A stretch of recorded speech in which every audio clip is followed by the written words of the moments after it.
PM റാഹത്ത് പദ്ധതി കേരളത്തിലേക്ക് വാഹനാപകടത്തിൽപ്പെടുന്നവർക്ക് 1.5 ലക്ഷം രൂപ വരെ പണരഹിത ചികിത്സ. അടിയന്തര ഘട്ടത്തിൽ സാമ്പത്തിക പ്രതിസന്ധിയില്ലാതെ മികച്ച ചികിത്സ ലഭ്യമാകും.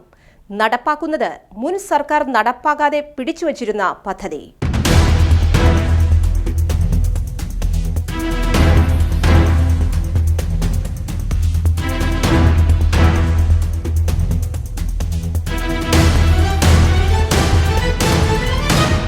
റോഡ് അപകടങ്ങളിൽപ്പെടുന്നവർക്ക് ഉടനടി പണരഹിത ചികിത്സ ഉറപ്പാക്കുന്നതിനായുള്ള കേന്ദ്ര സർക്കാരിന്റെ PM റാഹത്ത് പദ്ധതി കേരളത്തിൽ നടപ്പിലാക്കാൻ സംസ്ഥാന സർക്കാർ.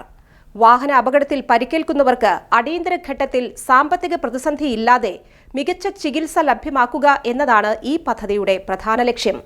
പദ്ധതി യാഥാർത്ഥ്യമാകുന്നതോടെ അപകടത്തിൽപ്പെടുന്നവർക്ക് 1.5 ലക്ഷം രൂപ വരെയുള്ള ചികിത്സാ സഹായം പൂർണ്ണമായും സൗജന്യമായി ലഭിക്കും. കേന്ദ്ര സർക്കാർ ആവിഷ്കരിച്ച ഈ പദ്ധതി പ്രകാരം അപകടത്തിൽപ്പെട്ട വ്യക്തിക്ക് ആശുപത്രികളിൽ പ്രവേശിപ്പിക്കപ്പെട്ടത് മുതൽ 7 ദിവസം വരെ സൗജന്യ ചികിത്സ ലഭ്യമാകും.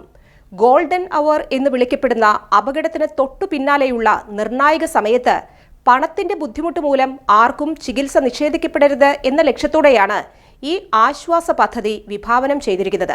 പദ്ധതിയുടെ ആനുകൂല്യം ലഭിക്കുന്നതിനായി സങ്കീർണമായ നടപടിക്രമങ്ങളൊന്നും തന്നെ ഉണ്ടാകില്ല. വാഹന അപകടമാണെന്ന് സ്ഥിരീകരിച്ച് പോലീസും ബന്ധപ്പെട്ട ആശുപത്രി അധികൃതരും റിപ്പോർട്ട് നൽകിയാൽ ഉടനടി ഈ ചികിത്സാ തുക ലഭ്യമാകും. യാതൊരുവിധ നിബന്ധനകളുമില്ലാതെയാണ് കേന്ദ്രം ഈ ചികിത്സാ സഹായം ഉറപ്പു നൽകുന്നത്. എന്നാൽ കേന്ദ്രം നിശ്ചയിച്ച 1.5 ലക്ഷം രൂപ എന്ന പരിധി കേരളം പോലുള്ള ഒരു സംസ്ഥാനത്ത് നിലവിലെ ചികിത്സാ ചിലവുകൾ വച്ച് നോക്കുമ്പോൾ പര്യാപ്തമല്ലെന്ന നിലപാടിലായിരുന്നു മുൻ സർക്കാർ. ചികിത്സാ തുക വർദ്ധിപ്പിക്കണമെന്നാവശ്യപ്പെട്ട് LDF സർക്കാർ ഈ പദ്ധതി സംസ്ഥാനത്ത് നടപ്പാക്കാതെ കുറച്ചു കാലമായി പിടിച്ചുവച്ചിരിക്കുകയായിരുന്നു. എന്നാൽ ജനഹിതവും അപകട മരണങ്ങളുടെ നിരക്കും കണക്കിലെടുത്ത് പദ്ധതി എത്രയും വേഗം സംസ്ഥാനത്ത് നടപ്പിലാക്കാൻ പുതിയ UDF സർക്കാർ തീരുമാനിക്കുകയായിരുന്നു. പദ്ധതിയുടെ സംസ്ഥാനതല ഉദ്ഘാടനം തിരുവനന്തപുരം മെഡിക്കൽ കോളേജിൽ വെച്ച് ആരോഗ്യമന്ത്രി നിർവഹിക്കുമെന്ന് ഗതാഗത മന്ത്രി നിയമസഭയെ അറിയിച്ചിട്ടുണ്ട്. സംസ്ഥാനത്ത് പ്രതിവർഷം 4000-ലേറെ പേരാണ് വാഹന അപകടങ്ങളിൽ മരിക്കുന്നത് എന്നാണ് കണക്കുകൾ സൂചിപ്പിക്കുന്നത്. ഈ മരണനിരക്ക് 1000-ലേക്ക് ചുരുക്കുക എന്ന വലിയ ലക്ഷ്യത്തോടെയാണ് മോട്ടോർ വാഹന വകുപ്പും സർക്കാരും മുന്നോട്ടു പോകുന്നത്.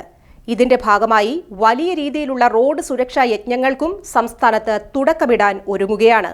ഇതിനു പുറമെ KSRTC ബസ്സിടിച്ച് പരിക്കേൽക്കുന്നവർക്ക് അടിയന്തര സഹായമായി 10,000 രൂപ ലഭ്യമാക്കാനും 40% ഭിന്നശേഷി ഉള്ളവർക്ക് KSRTC യാത്രാ ഇളവ് ലഭിക്കുന്നതിനുള്ള വാർഷിക വരുമാന പരിധി നിലവിലെ 20,000 രൂപയിൽ നിന്നും 50,000 രൂപയായി ഉയർത്താനും സർക്കാർ തീരുമാനിച്ചിട്ടുണ്ട്. PM റാഹത്ത് പദ്ധതി സംസ്ഥാനത്ത് എത്തുന്നതോടെ വിലപ്പെട്ട നിരവധി മനുഷ്യജീവനുകൾ രക്ഷിക്കാൻ സാധിക്കുമെന്നാണ് ആരോഗ്യ ഗതാഗത വകുപ്പുകളുടെ പ്രതീക്ഷ.